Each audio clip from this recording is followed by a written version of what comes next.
সকল এটা নতুন ভিডিঅ'লৈ সকলোকে স্বাগতম জনাইছো। আজি মই এনেকুৱা ধৰণৰ নিউজ এটা লৈ আহিছো আপোনালোকৰ মাজলৈ, কাৰণ বিজেপিলৈ ইমান কিয় মহিলাক নিয়া হয় আৰু ইমান বিজেপি দলে ইমান মহিলাবোৰক কিয় তেওঁলোকে সা সুবিধা কৰি দিয়ে। এটা কিছুমান বৃহৎ মন্তব্য আগবঢ়াইছে নিতুমণি ডাঙৰীয়া। কিছুমান ব্যক্তিক তেওঁলোকে প্ৰশ্ন সুধিছে, কিয় আমাৰ বিজেপি চৰকাৰে কিয় মহিলাক ইমান গুৰুত্ব দিয়ে বা পুৰুষক গুৰুত্ব নিদিয়ে। সঁচাই মানিবলগীয়া কথা কিছুমান সুধিছে আৰু মই ভাল পাইছোঁ। মহিলাবোৰক হয় পূৰা তেওঁলোকে সুবিধা দিয়ে, কিন্তু পুৰুষক নিদিয়ে। পুৰুষৰো যথেষ্টখিনি কষ্ট থাকে। পুৰুষক ইমান তেওঁলোকে ব্যৱহাৰ নকৰে আৰু মহিলাক ব্যৱহাৰ কৰে। কিয়, কাৰণ কি, সেইখিনি সমস্ত তেওঁলোকে প্ৰশ্ন সুধিছে কেইগৰাকীমান ব্যক্তিক। আহকচোন শুনো সেই বিজেপি দলৰ বিষয়ে কি সুধিছেনো নিতুমণি ডাঙৰীয়াই। আহক এই সম্পূৰ্ণ ভিডিঅ'টো চাওঁ আৰু আপোনালোকে ভিডিঅ'টো চাই কেনেকুৱা পালে নিশ্চয় কমেণ্ট কৰি জনাব বুলি আশা কৰিলোঁ। পোনে পোনে বিজেপিৰ মুখপাত্ৰ কংকনা গোস্বামীৰ কাষলৈ যাব বিচাৰিছোঁ। কংকনা গোস্বামী, যে নিৰ্বাচনৰ সময়ত মহিলাসকলক সকলো ৰাজনৈতিক দলে এতিয়া মূলত লক্ষ্য কৰি লয়, বিভিন্ন ধৰণৰ আঁচনিৰ কথা ঘোষণা কৰে।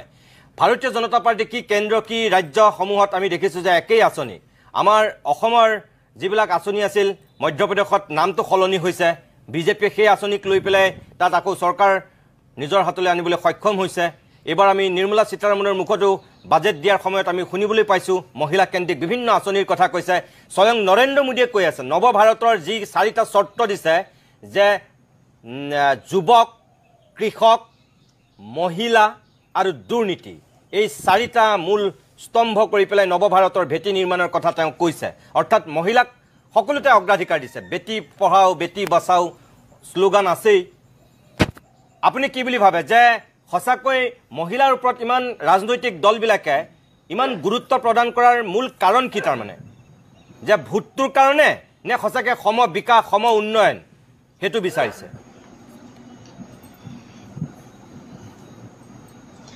নহয় চাওক নিতুদা, আপোনাৰ এই অতি তাৎপৰ্যপূৰ্ণ যিটো প্ৰশ্ন আপুনি কৰিছে, তাত আপুনি খুব ধুনীয়াকৈ দুটা দিশ উনুকিয়াই কিন্তু দিছে। এটা হ'ল ৰাজনীতি আৰু এটা হ'ল সমাজ। আৰু তাৰ মাজতে আমাৰ মহিলাখিনিৰ উত্থান বা তেওঁলোকৰ অগ্ৰাধিকাৰৰ কথা কোনে ভাবিব, কেনেকে ভাবিব আৰু কি ধৰণে ৰাজনৈতিক দলসমূহে ভাবিব লৈছে।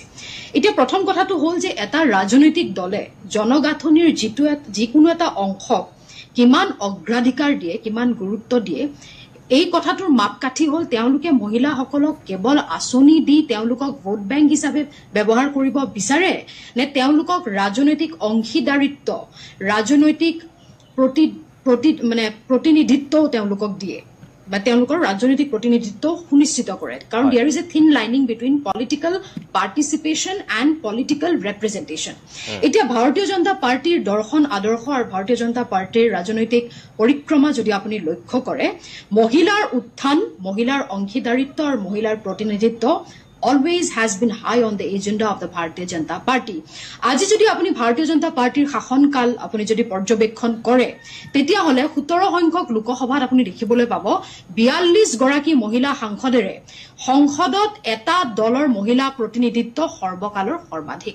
আজি যদি আপুনি ভাৰতীয় জনতা পাৰ্টিৰ শাসনকাল লক্ষ্য কৰে, 12 গৰাকীকৈ মহিলাই মোদী কেবিনেটত, মোদী মন্ত্ৰীসভাত মন্ত্ৰিত্ব পাবলৈ তেওঁলোকে সক্ষম হৈছিল সৰ্বকালৰ সৰ্বাধিক।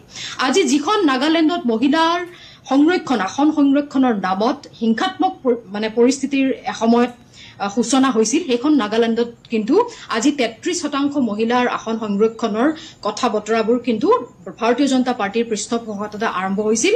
আৰু তাৰ বাবে আজি নাগালেণ্ডত 2 গৰাকীকৈ বিধায়ক, নাগালেণ্ডৰ প্ৰথম গৰাকী মহিলা member of parliament Fangong Konyak, and she was also the first woman MP from Nagaland to preside over the Rajya Sabha. গতিকে এনেকুৱা ধৰণৰ কথা বতৰাবোৰ কিন্তু ভাৰতীয় জনতা পাৰ্টিৰ শাসনকালতে সম্ভৱপৰ হৈছে।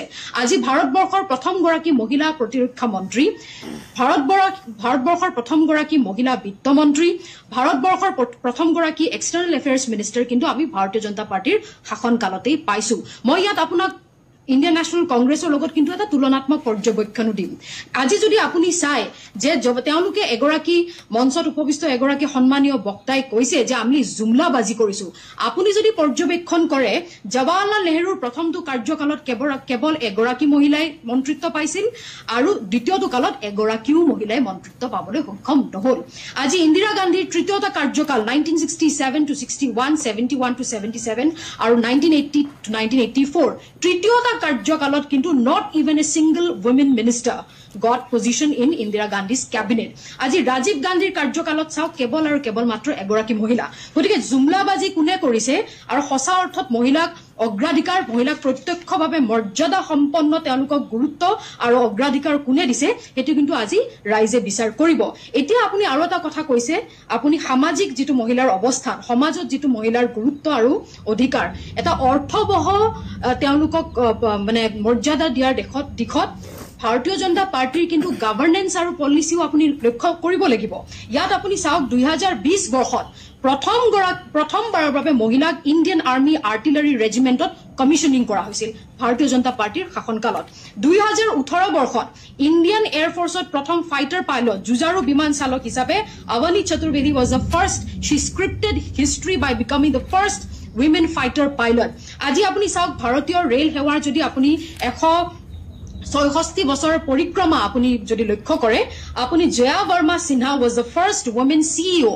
of Indian Railways বা Railways Board আজি সুৰেখা যাদৱ বন্দে ভাৰত এক্সপ্ৰেছৰ প্ৰথম গৰাকী মহিলা আপোনাৰ ৰেল চালক হিচাপে তেওঁ স্বীকৃতি পাইছে গতিকে ভাৰতীয় জনতা পাৰ্টিয়ে প্ৰত্যক্ষভাৱে very very distinctly and prominently and concretely প্ৰত্যক্ষভাৱে মহিলাক সম্পূৰ্ণ মৰ্যাদা সম্পূৰ্ণ গুৰুত্ব আৰু অগ্ৰাধিকাৰ দিছে ইয়াৰ পিছত আপুনি যিখিনি আঁচনিৰ কথা কৈছে তেওঁলোক নিশ্চিতভাৱে সংকিত হ'ব আঁচনিৰ কথা মই পুংখানুপুংখভাৱে আপোনালোকৰ সন্মুখত বিশ্লেষণ কৰিম আপুনি মোক দ্বিতীয়বাৰ যেতিয়া আপুনি মোক সুবিধা দিব নিশ্চয় কংকনা গোস্বামী মই ধন্যবাদ জনাইছো মই আকৌ যাম পৰৱৰ্তী সময়ত কংকনাক মই পিছত কিন্তু এটা কথা সুধিম যে আপুনি ৰাষ্ট্ৰীয় প্ৰেক্ষাপটত যিকেইটা কথা কৈছে ঠিক কথা কৈছে কিন্তু অসমৰ প্ৰেক্ষাপটত যদি আমি চাওঁ তেনেহ'লে ভাৰতীয় জনতা পাৰ্টিৰ দুটা কাৰ্যকাল এতিয়া চলি আছে যোৱাবাৰ কিন্তু অকল দুগৰাকী বিধায়িকা আছিল এইবাৰ যদি আমি চাওঁ তেনেহ'লে বিজেপিৰ অকল 3গৰাকী বিধায়িকা আছে কিন্তু তৰুণ গগৈ দিনত যদি আমি চাওঁ তেনেহ'লে কংগ্ৰেছৰ 14গৰাকীকৈ বিধায়িকা আছিল তাৰ তুলনাত কিন্তু অসমত বিজেপিৰ যিমানখিনি এতিয়া হিতাধিকাৰীক বা টকা পইচা দিয়াৰ কথা কোৱা হৈছে সেইধৰণে ৰাজনৈতিকভাৱে আগুৱাই দিয়া নাই এইবাৰ এতিয়া 11টা সমষ্টিৰ লোকসভাৰ প্ৰাৰ্থিত্বৰ নাম ঘোষণা কৰিলে মাত্ৰ এগৰাকীক প্ৰাৰ্থী দিছে আপোনালোকে কয় যে দল ইমানেই শক্তিশালী যাকে নিদিয়ক জিকিব যদি সেই পৰ্যায়তে আছে তেনেহ'লে কিয় মহিলা প্ৰাৰ্থীক অগ্ৰাধিকাৰ দিয়া নহ'ল সেই প্ৰশ্নটোৰ উত্তৰ মই আপোনাৰ পৰা ল'ম